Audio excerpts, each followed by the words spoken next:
तो नमस्कार दोस्तों, आज की वीडियो में हम सेकेंड यूनिट के जो बाकी के क्वेश्चन थे उसको लेके आए हैं। 10 क्वेश्चन हमने कल की वीडियो में करे थे।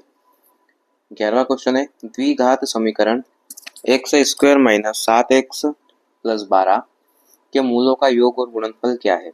तो देखिए यहाँ पे मूलों का योग मान लेते हैं, मूल अल्फा और बीटा है। एक मूल अल्फा है, एक बीटा है। तो अल्फा प्लस बीटा बराबर माइनस का बी बटे ए होता है और मूलों का गुणनफल, दोनों मूल का गुणा हो जाएगा, ये होता है सी बटे ए। अब मैं आपको एक बात यहाँ पे बता दूं कि मूलों की जगह शून्य भी आ सकता है, दोनों का सेम फॉर्मूला है। तो देखिए इनके गुणांक लेंगे, यहाँ पे ए का मान, बी का मान और ये सी का मान। तो ए का मान है वो एक्स स्क्वायर का गुणांक आएगा, यानी ए का मान 1 होगा, बी का माइनस का 7 और सी का मान हो जाएगा 12। तो योग और गुणनफल दोनों पूछा है, माइनस का बी बटे ए, तो ये वाला माइनस, बी का मान है माइनस का 7, ए का मान है 1, तो माइनस माइनस प्लस, और गुणनफल है सी बटे ए, तो 12 बटे 1 यानी कि 12। तो योग है 7, गुणनफल है 12। तो यहाँ पे योग 7 गुणनफल 12, ऑप्शन नंबर ए हमारा आंसर हो जाएगा। दूसरा क्वेश्चन है कि किसी संख्या का वर्ग स्वयं से 6 अधिक है तो वह संख्या निम्नलिखित है। तो देख लो, दो तरीके से इसको कर लेते हैं, एक बाय ऑप्शन करेंगे और एक थोड़ा सा डिटेल में भी पढ़ लेते हैं। तो माना हम उस संख्या को x मान लेते हैं, तो वह संख्या x है।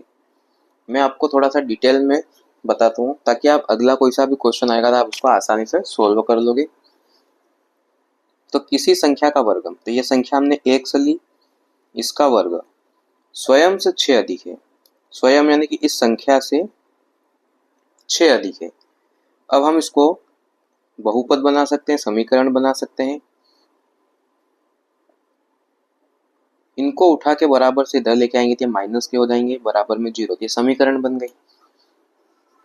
अब हम इसमें x की वैल्यू निकाल लेते हैं, जैसे हम मूल निकालते हैं उसी तरह गुणनखंड विधि से इसके भी x के मान निकालेंगे।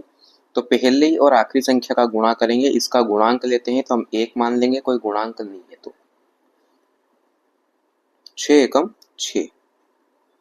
दो गुणनखंड करेंगे, 2 तिया 6, घटा देंगे तो 1 बचेगा, लेकिन माइनस का 1 है तो जो संख्या माइनस वाली है उसको हम बड़ी मान लेंगे या फिर बड़ी संख्या को माइनस बना देंगे। ये x square plus 2x minus का 3x माइनस 6 बराबर 0। दो दो के पेयर बना देते हैं। अब जो कॉमन निकलेगा उसको हम कॉमन निकाल लेंगे। तो यहाँ से x को कॉमन निकाला तो यहाँ बचेगा x प्लस 2।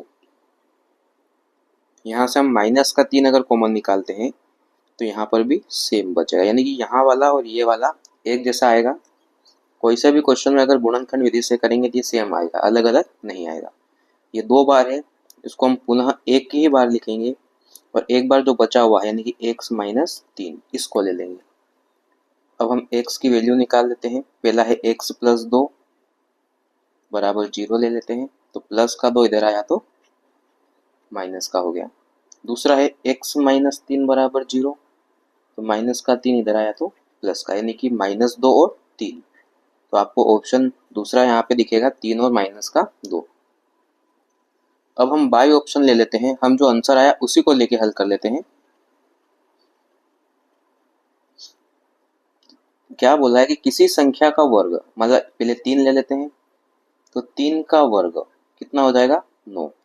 स्वयं से 6 अधिक है तो इससे ये 9 जो है वो 6 अधिक है, तो ये तो हमारा सेटिस्फाइड हो गया। दूसरी संख्या लेते हैं माइनस का 2, तो माइनस 2 का स्क्वायर करेंगे तो दोस्तों 4 हो जाएगा।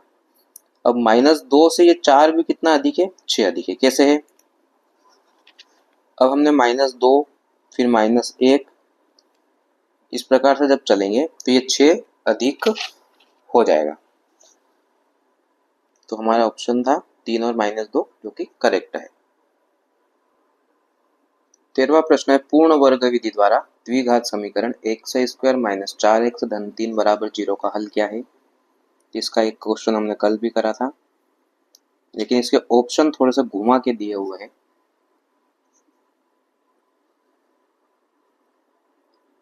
तो हम सूत्र का प्रयोग करेंगे यहाँ पे, या फिर इसको हम कल जैसे ही सोल्व करेंगे। सूत्र वाला थोड़ा सा अलग हो जाएगा। तो हमने क्या करा था, ये जो तीसरा पद है इसको हम बराबर से इधर लेके आए थे, ये प्लस का 3 है, ये हो जाएगा माइनस का 3। सेकेंड स्टेप में जो बीच वाला पद है उसका आधा करेंगे, फिर उसी का वर्ग करके दोनों तरफ जोड़ेंगे। तो इसका आधा होगा 2 और 2 का वर्ग हो गया 4। तो 4 को हमने यहाँ जोड़ दिया, फिर ये हमने लिखा 4x, ऐसा का ऐसा। ये -3 और 4 हम इधर भी जोड़ देंगे। अब देखेंगे ये किसी का फॉर्मूला बनेगा, यानी कि x माइनस 2 का फॉर्मूला है, और यहाँ पे प्लस माइनस घटेगा, यानी कि प्लस का 1 बचेगा। अब हम यहाँ से स्क्वायर को हटाएंगे तो इधर लगेगा प्लस माइनस 1 करनी में 1। करनी 1 का मान भी 1 ही होता है, लेकिन ऑप्शन में देखिए सारे 1 करनी में दिए हुए हैं, तो हम करनी इसको यहाँ पे लगा देंगे। अब माइनस का 2 अगर इधर लाते हैं तो प्लस का हो जाएगा, प्लस माइनस करनी में 1, जो कि ऑप्शन नंबर 1 हमारा यहाँ पे दिया हुआ है। हम इसमें x के अलग अलग मान भी निकल सकते हैं, लेकिन ऑप्शन जिस हिसाब से दिए हमने उसी प्रकार से इसको सोल्व करा है। तो हमारा आंसर हो जाएगा 2 प्लस माइनस करने में 1। 14 नंबर का जो क्वेश्चन है वो भी पूरा हमने इसके पहले जो क्वेश्चन करा था वही आएगा। तो इसको मैं आपको होमवर्क में देता हूँ, आप इसको सोल्व करके कमेंट में आंसर बताइए। इसका आंसर बता देता हूँ मैं, पहला वाला आंसर आएगा इसका। 15 क्वेश्चन है, द्विघात समीकरण 4x square minus 4x plus 1 के मूल होंगे। तो देखिए मूल निकालने के लिए भी कल बता दिया था फॉर्मूला, d बराबर बी स्क्वायर माइनस 4ac।